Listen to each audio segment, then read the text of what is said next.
और आज हम पढ़ेंगे टॉपिक है हमारा inconsistent and dependent system of equations. बड़ा सिंपल सा टॉपिक है, आप लोगों को की वैल्यूज़ यानी कि की टॉप वर्ड्स समझा दूंगा जिससे आपको ये टॉपिक बड़ा आसान लगेगा। अब एक एनालॉजी या एक एग्जांपल लेते हैं जिससे आपको ये समझ आ जाएगा। हमने पढ़ा था कि छोटी क्लासेस में कि अगर हमारे पास एक ग्राफ है तो उसमें अगर दो लाइंस हैं, सिस्टम ऑफ इक्वेशंस कह लें, वो इंटरसेक्ट कर रही हैं किसी कॉमन पॉइंट पे, अगर वो इंटरसेक्ट कर रही है ना तो उसका हमारे पास सोल्यूशन एग्जिस्ट करता है। हमें पता था कि हमने लीनियर अलजेब्रा में सिस्टम ऑफ इक्वेशंस को ही स्टडी करना था, बेसिकली मैट्रिक्स की फॉर्म में या वेक्टर्स की फॉर्म में आगे जाके आप लोग पढ़ेंगे। लेकिन यहाँ पे एक कॉमन पॉइंट मुझे मिलता है, अगर मैं इसको लूँ 3 4 भी लिख सकता हूँ इसका कोऑर्डिनेट पॉइंट। तो देखें यहाँ पे मेरे पास दो लाइन इंटरसेक्ट कर रही हैं या सिस्टम ऑफ इक्वेशन इंटरसेक्ट कर रही है कॉमन पॉइंट पे, तो इसका मतलब ये है इसका सोल्यूशन एग्जिस्ट करता है, ये किसी कॉमन पॉइंट पे एग्जिस्ट करती हैं। तो इसको हम कहेंगे कंसिस्टेंट सॉल्यूशन, क्योंकि कंसिस्टेंट सिस्टम ऑफ इक्वेशंस, क्योंकि इसका ना सॉल्यूशन एग्जिस्ट करता है किसी कॉमन पॉइंट पे, ये इंटरसेक्ट कर रही है। तो ये इसकी एग्जांपल है। अब मिसाल के तौर पे कोई भी ग्राफ हो, अगर उसमें कॉमन इंटरसेक्शन पॉइंट मुझे मिल रहा है, अब जैसे कि यहाँ से अगर मैं थर्ड लाइन पास करता हूँ, कलर चेंज करके थर्ड लाइन यहाँ से पास करता हूँ, तो इसका भी एक कॉमन पॉइंट मिल रहा है। तो इसका मतलब इन तीनों का सोल्यूशन एग्जिस्ट करता है, कॉमन पॉइंट पे इंटरसेक्ट कर रही है।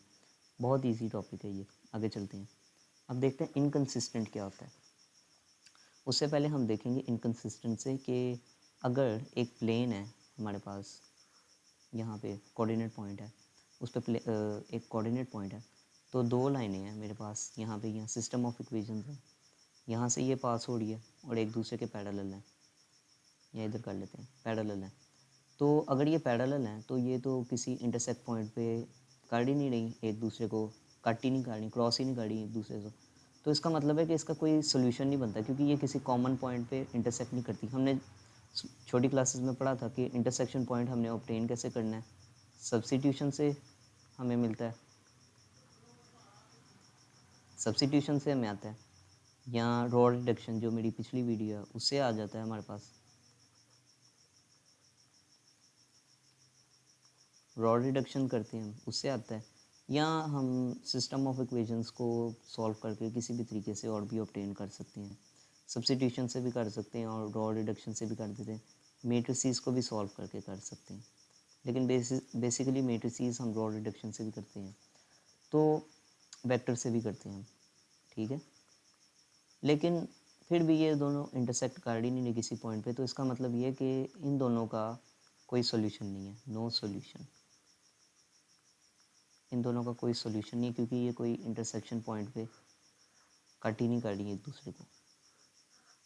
मैंने उसके ऊपर ना 3 लाइंस इंटरसेक्ट कर रही हैं और 2 लाइंस पैरेलल हैं, तो इसकी इक्वेशंस लिख लेते हैं पहले। x minus y minus 2z is equal to 2 और 2x minus 3y plus 6z is equal to 5, 3x minus 4y plus 4z is equal to 12। तो ये इनकी इक्वेशंस बन गई हैं, सिस्टम ऑफ इक्वेशंस। अब हमें फाइंड करना है कि ये इनका कोई सोल्यूशन एग्जिस्ट करता है कि नहीं। तो ये बड़े गौर से सुनिएगा कि मेरे पास यहाँ अगर मैं इसे ऑगमेंटेड फॉर्म में लिखूँ, इन ऑगमेंटेड फॉर्म,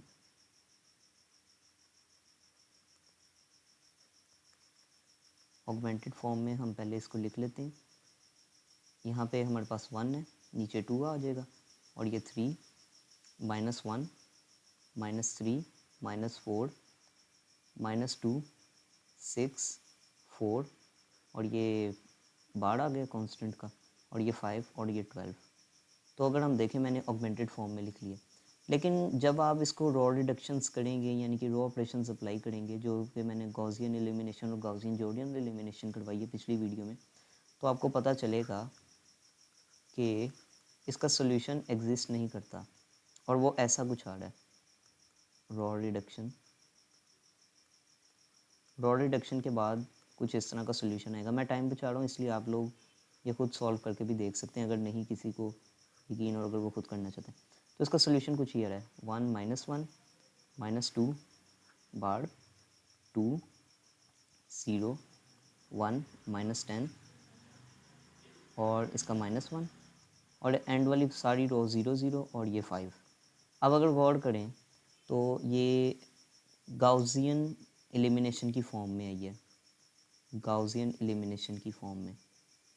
तो अगर गाउसियन एलिमिनेशन की फॉर्म में आई है तो मैं इसको सब्स्टिट्यूशन कर सकता हूँ और इसकी जो वैल्यूज़ हैं वो फाइंड कर सकता हूँ एक्स वाई जी की। तो उसको ट्राई करते हैं, इसकी इक्वेशन बना के देखते हैं। इसकी इक्वेशन कुछ ये बनेगी x - y - 2z is equal to 2। Zero लिखने की ज़रूरत तो है नहीं हमें।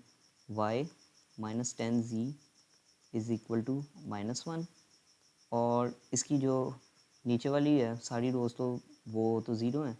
तो अगर मैं 0x तो यहाँ पे ये तो प्रूफ ही नहीं हो रहा। अगर मैं कोई भी वैल्यू z की रखूँ यहाँ पे, अगर मैं कोई भी वैल्यू z की लूँ, कोई भी वैल्यू y की लूँ, कोई भी वैल्यू x की लूँ तो ये सेटिस्फाई हो ही नहीं रहा। तो देखा जाए तो 0 कैसे 5 के इक्वल हो सकता है, ये पॉसिबल नहीं है। तो इसका मतलब ये है कि इसका कोई सोल्यूशन एग्जिस्ट ही नहीं करता क्योंकि ये इनकन्सिस्टेंट है। क्योंकि इसकी एंड वाली सारी रोज़ जो हैं हमारे पास, कलर चेंज करके बताता हूँ, सारी ज़ीरो हैं। और जिसकी एंड वाली सारी रोज़ ज़ीरो होती हैं मैट्रिक्स की, कोई भी मैट्रिक्स हो, और यहाँ पे कोई भी नॉन ज़ीरो हो जाए, नॉन ज़ीरो, तो वो इनकन्सिस्टेंट सॉल्यूशन रहता है। तो इसका पूरा जो बनता है इनकन्सिस्टेंट सॉल्यूशन ये बनता है क्योंकि हमारे पास इसका कोई कॉमन पॉइंट नहीं, इनकन्सिस्टेंट सिस्टम ऑफ इक्वेशन, क्योंकि इसका कोई कॉमन पॉइंट हमारे पास निकल नहीं रहा और एंड वाली सारी रो ज़ीरो है और उसका एक कांस्टेंट आ रहा है। और ज़ीरो कैसे इज़ इक्वल टू 5 हो गया, zero is not equal to 5। ये है inconsistent solution, inconsistent system of equation भी कह लें, आपको ये चीज़ समझ आ। स्क्रीन पे आप लोग देख सकते हैं मेरे पास 3 प्लेन्स हैं या 3D ऑब्जेक्ट्स कह लें कोऑर्डिनेट पॉइंट पे, और वो एक ही सिंगल पॉइंट पे, सिंगल जो कॉमन पॉइंट है वहाँ पे इंटरसेक्ट कर रही हैं। क्योंकि ये विजुलाइज़ करना 3D को 2D से बहुत मुश्किल है तो मैंने सिंपली आपको इलिस्ट्रेट कर दिया। हाँ, ये ड्राइंग अच्छी नहीं है लेकिन आप लोगों को समझ आ रही है कि ये कॉमन पॉइंट पे इंटरसेक्ट कर रहे हैं। ये मुख्तलिफ एंगल पे है, ये मुख्तलिफ एंगल पे है और ये मुख्तलिफ एंगल पे है, और ये एक ही यहाँ पे पॉइंट पे इंटरसेक्ट कर रहे हैं 3D पे। तो मैंने इसकी सिस्टम ऑफ इक्वेशंस लिख ली हैं तीनों की, तीनों प्लेन्स की। इसको ऑगमेंटेड फॉर्म में लिखते हैं और देखते हैं कि ये कौन से सोल्यूशन में एग्जिस्ट करती है। पहले तो देख लेते हैं कि ऑगमेंटेड फॉर्म में इसका क्या सोल्यूशन आता है। इन ऑगमेंटेड फॉर्म, ऑगमेंटेड फॉर्म में मैं लिखूँगा इसको और सॉल्व करूँगा रॉ रिडक्शन से। आप लोग रॉ रिडक्शन कर लें क्योंकि मैंने पहले भी बहुत प्रैक्टिस करवा दी है। तो ऑगमेंटेड फॉर्म में पहले लिखते हैं इसको, ऑगमेंटेड फॉर्म में लिखते हैं थोड़ा बड़ा करता हूँ, 3 1 2 -4 -1 -3 4 -2 और 6, ये 6 है और ये बार आ गया यहाँ पे 7 2 और 5। ये इसकी पूरी ऑगमेंटेड फॉर्म में मैंने मैट्रिक्स की लिख ली, सिस्टम ऑफ इक्वेशंस की। लेकिन इसकी जो रॉ ऑपरेशंस के बाद जो हमें आंसर मिलता है ना, वो इस तरह का बनता है। मैं आप लोगों के सामने यहाँ पे लिख लूँ, आप लोग रॉ ऑपरेशंस कर लीजिएगा। डिटेल से मैंने इसकी वीडियो एक्सप्लेन की है। -2 बार 2 0 1 -10 -1 0 0 0 और 0। अगर यहाँ पे देखें तो सेम उसी तरह का एक हमारे पास एक इनकन्सिस्टेंट, जैसे हमने पिछली सेगमेंट में किया कि इनकन्सिस्टेंट बन रहा है। लेकिन इसमें एक चीज़ आपको गौर करनी है, वो ये है कि यहाँ पे देखें तो ये तो सारी रॉ ज़ीरो है। मैंने क्या कहा था कि इनकन्सिस्टेंट में दो चीज़ें हैं, ये ज़ीरो होना चाहिए हिस्सा, ये वाला हिस्सा, सॉरी कलर चेंज कर लेता हूँ आप लोगों को समझ आ जाएगी। ये हिस्सा ज़ीरो होना चाहिए सारा, और ये एक नॉन ज़ीरो होना चाहिए। लेकिन ये तो ज़ीरो है, ये चीज़ तो ज़ीरो है, ये तो ज़ीरो है। तो अगर ये ज़ीरो है तो ये कौन से सॉल्यूशन में एग्जिस्ट करता है, ये इनकन्सिस्टेंट है या कंसिस्टेंट है। तो यहाँ पे पहले ना इसको, क्योंकि ये गाउसियन एलिमिनेशन की फॉर्म में आ चुका है, तो पहले उसकी इक्वेशन लिखते हैं। अब मिसाल के तौर पे यहाँ पे मैं इसकी इक्वेशन बनाता हूँ। यहाँ पे x माइनस वाई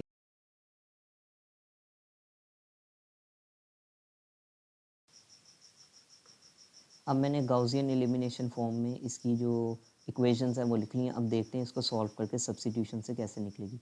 यहाँ पे तो मेरे पास सारी ज़ीरो वैल्यूज़ हैं, तो इसका कोई पॉइंट नहीं बनता। मैं ऊपर वाली इसको वैल्यू को लेता हूँ और इसको सॉल्व करने की कोशिश करता हूँ। तो अगर मैं x की वैल्यू निकालूँ तो x मेरे पास बनता है 2 माइनस वाई प्लस, यहाँ पे ये प्लस हो जाएगा 2z। तो मेरे पास ये तो x की वैल्यू आ गई। और y की वैल्यू निकालते हैं, y इज़ इक्वल टू, क्योंकि ये यहाँ पे है तो मैं अगर उस तरफ ले जाऊँ इसको तो 1 प्लस 10 बन जाएगा।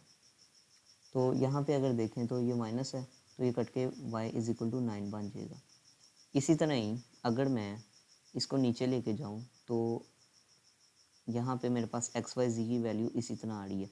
तो जो देखा जाए तो अगर मैं इस वाली वैल्यू में पूरी सिस्टम ऑफ इक्वेशन में अगर कोई भी वैल्यू पुट करता हूँ, एक्स की, वाई की या जी की, तो वो डिपेंड करती है, इसका आंसर डिपेंड करता है कि एक्स वाई जी की वैल्यू क्या है। इसीलिए जो ये सोल्यूशन बनता है सिस्टम ऑफ इक्वेशंस का, वो डिपेंडेंट सोल्यूशन बनता है, डिपेंडेंट सिस्टम ऑफ इक्वेशन। यानी कि पूरे सिस्टम ऑफ इक्वेशंस की यहाँ पे वैल्यू बनती है, वो डिपेंड करती है कि एक्स वाई जी की लास्ट इक्वेशन की वैल्यू क्या है।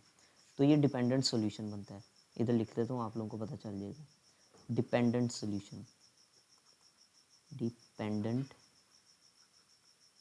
Dependent system of equation. तो ये डिपेंडेंट सिस्टम ऑफ इक्वेशंस है, क्योंकि यहाँ पे मेरे पास सेम वही प्रोसेस है। तो मैं अगर कोई भी सब्स्टिट्यूट कर लूँ, यहाँ पे भी x की वैल्यू डालूँ, यहाँ पे भी y की वैल्यू डालूँ, यहाँ पे भी z की वैल्यू डालूँ, कोई भी एक्स वाई जी की वैल्यू डालूँ तो वो ज़ीरो ही मुझे पुट करेगा, क्योंकि ये ज़ीरो के साथ मल्टीप्लाई हो रहा है एक्स वाई जी। तो ये डिपेंड करता है कि एक्स वाई जी की वैल्यू क्या, तब जाके ये सेटिस्फाई होगी। और ये डिपेंड करता है कि वो ग्राफ के कोऑर्डिनेट पॉइंट पे किस जगह पे एग्जिस्ट करती है। तो यहाँ पे एक समरी बता देता हूँ आप लोगों को, कि छोटी सी समरी है ताकि आप लोगों को ईजी रहे, कि जो सिस्टम ऑफ इक्वेशंस की हैं उसकी तीन किस्में बनती हैं। Consistent consistent system of equations, consistent system of equations, inconsistent inconsistent system of equations और dependent system of equations, system of equations। ये तीन किस्में बनती हैं। सिंपल सा क्वेश्चन आप लोगों को शायद पेपर में पूछा जाएगा, तो ये बनता है। अब जो इनकंसिस्टेंट है उसका सॉल्यूशन एग्जिस्ट करता है, ठीक है, इसका सॉल्यूशन एग्जिस्ट करता है, सॉल्यूशन एग्जिस्ट करता है। अब इनकंसिस्टेंट है, इसका सॉल्यूशन नहीं एग्जिस्ट करता और इसका 3/3 मैट्रिक्स में नॉन ज़ीरो आ जाता है, कोई भी n नंबर आ जाता है, या n की जगह हम ले लेते हैं 10 आ जाता है। तो ये इनकंसिस्टेंट है, क्योंकि कोई भी zero can not be equal to 10 इस एग्जांपल में। और डिपेंडेंट सोल्यूशन में ये आता है कि हमारे पास नीचे वाले मैट्रिक्स में सारी वैल्यू ज़ीरो आती हैं। तो ये डिपेंड करता है x और y और z की वैल्यू क्या है सिस्टम के हिसाब से। और एक और एग्जांपल आप लोगों ने देखी थी कि वो था जिसमें सोल्यूशन ही नहीं था, जिसमें लाइंस पैरेलल थी। No solution, no solution because they were parallel. यहाँ पे देखें, ये ग्राफ था और यहाँ पे ये जा रही थी, इसका सॉल्यूशन ही नहीं बनता क्योंकि ये इंटरसेक्ट नहीं कर रही। तो इसका मैं लिखूँगा no intersection point, they are parallel. ठीक है, आप लोगों को समझ आ गई। तो ये चीज़ थी आप लोगों को सिस्टम ऑफ इक्वेशंस में